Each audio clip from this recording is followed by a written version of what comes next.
जय माता रानी दोस्तों, आप देख रहे हैं आपका अपना YouTube चैनल व्रत त्योहार कथाएं। मैं हूं आपके साथ रिमझिम शर्मा। आप सभी बहनों को करवा चौथ की बहुत बहुत शुभकामनाएं। दोस्तों, करवा चौथ का व्रत आ गया है और हम सभी अपनी तरफ से पूरे साल समझ सकते हैं इंतजार में रहते हैं इस पवित्र व्रत का। अपने पति की लंबी आयु, अपने अखंड सौभाग्य के लिए सभी सुहागन महिलाएं इस व्रत को बड़ी श्रद्धा से धारण करती हैं। दोस्तों, करवा चौथ के व्रत में देखिए, आप सालों साल से करती आई हैं। अगर किसी कारणवश इस साल करवा चौथ का व्रत आप नहीं कर पाएंगी, जैसे कि आप प्रेगनेंसी में हैं, आपके घर में सूतक पातक है, आपकी प्रेगनेंसी में इस तरह की कुछ बातें हैं जो बच्चे के जन्म के बाद में भी आप उपवास नहीं कर सकती, आप स्वयं बीमार हैं या आप पीरियड्स में हैं, तो कैसे करें कि आपका व्रत खंडित ना हो। संपूर्ण जानकारियां इस वीडियो में आपको प्राप्त हो जाएगी, तो वीडियो को अंत तक जरूर देख लीजिएगा। पसंद आए तो लाइक कीजिएगा और ज्यादा से ज्यादा लोगों तक शेयर कर दीजिए ताकि वो भी इसका लाभ उठा सकें।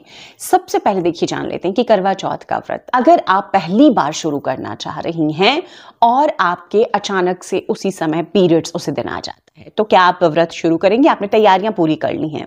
नहीं। अगर पीरियड्स में हैं तो पहली बार कोई भी व्रत हम नहीं शुरू करते। बहुत सारे ऐसे सवाल आते हैं, इसलिए मैंने सबसे पहले इसी को लिया है इस वीडियो में। नहीं करना है। आप पीरियड्स में हैं, पहली बार करेंगी, तो पहली बार जब आप कोई पूजन ही नहीं करेंगी तो आपका व्रत ही नहीं माना जाएगा, तो आप नहीं करेंगी। दूसरी बात, अगर आप प्रेगनेंसी में हैं तो क्या आपको व्रत करना चाहिए? देखिए, बहुत सारे सवाल ये आते हैं। तो देखिए, अगर आप प्रेगनेंसी में हैं, 6 महीने तक की प्रेगनेंसी में अगर आप सामर्थ्य हैं अपने शरीर से, तो आप इस व्रत को धारण कर सकती हैं। 6 महीने के बाद आपको नहीं करना चाहिए, इसलिए कि आपके और आपके बच्चे दोनों के स्वास्थ्य को और धार्मिक महत्व भी इसका नहीं रह जाता। 6 महीने के बाद पूजा पाठ हमें नहीं करना चाहिए। तो आप क्या कर सकती हैं इस दिन? ऐसी स्थिति में आप इस दिन फलाहार आदि कर सकते हैं। शुद्ध सात्विक भोजन ही करें। देखिए, करवा चौथ व्रत में निर्जल निराहार रहा जाता है पूरे 13 से 14 घंटे, लगभग सूर्योदय से चंद्रोदय तक। तो ऐसा आप नहीं कर सकती हैं, तो आप इस दिन फलाहार करें। आपका देखिए, जो परिस्थिति है, जो समय है, उसके हिसाब से ये व्रत आपका खंडित नहीं होगा। ऐसे मन में कोई शंका ना लाएं कि ऐसा करने से आपका व्रत खंडित हो जाएगा। आप ऐसा कर सकते हैं, दूर से बैठकर आप व्रत की कथा अगर कोई कर रहे हैं तो सुन लीजिए, लेकिन 6 महीने के बाद में आपको इसी प्रकार से करना चाहिए, उपवास में नहीं रहना चाहिए। तीसरी, बहुत सारी महिलाएं किसी भी कारणवश ऐसी बीमार हैं इस वक्त कि वो करवा चौथ का व्रत निर्जल निराहार नहीं कर सकती। परिस्थिति ऐसी नहीं है, बिल्कुल शरीर से लाचार हो गई हैं, तो क्या करें? देखिए, ऐसे में हम भगवान से क्षमा कर सकते हैं इस दिन। जैसा मैंने अभी भी बताया कि शुद्ध सात्विक भोजन करके आप इस व्रत को, ऐसा मानिए कि व्रत आपका कंटिन्यू है।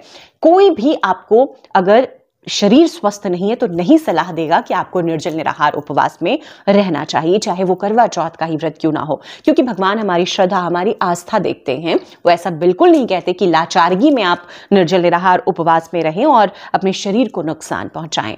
तो आप फलाहार, अगर सात्विक भोजन करने में आपको हिचक है तो आप फलाहार रह करके आज का दिन निकालें, कथा आदि का श्रवण करें, पूजन आदि आप देख सकते हैं बैठ करके, और या दूर से भी देख सकती हैं।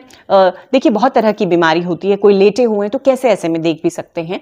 तो उन सब परिस्थितियों में आप इस तरह से कीजिए, आपका व्रत कंटिन्यू माना जाएगा। अगले साल फिर से आप पूरे विधान से व्रत कीजिएगा। इसको मन में कोई संशय, कोई हिचक ना रखें, कंटिन्यू व्रत माना जाएगा। चौथी बात, अगर आप पीरियड्स में हैं, हर साल करवा चौथ का व्रत आप करती आई हैं, तो क्या आपको इस बार व्रत पूजन करना चाहिए? देखिए, पीरियड्स में हम कभी भी पूजन नहीं करते। हाँ, क्योंकि आप व्रत पहले से करती आई हैं, आप निर्जल निराहार उपवास में रहिए, आप श्रृंगार कीजिए, बाकी सभी चीजें कीजिए। दूर से आप कथा का श्रवण कर लीजिए, दूर से आप पूजन देख लीजिए। चंद्रोदय भी आप देख करके अपने पति को वहीं पर देख करके उनके हाथों से व्रत खोल लीजिए। लेकिन पूजन की जो विधि है, जैसे चंद्रमा पूजन भी आपको नहीं करना है, और जो प्रदोष काल का हम पूजन करते हैं, चौथ माता की, शिव पार्वती परिवार की, वो पूजन भी आपको नहीं करना है।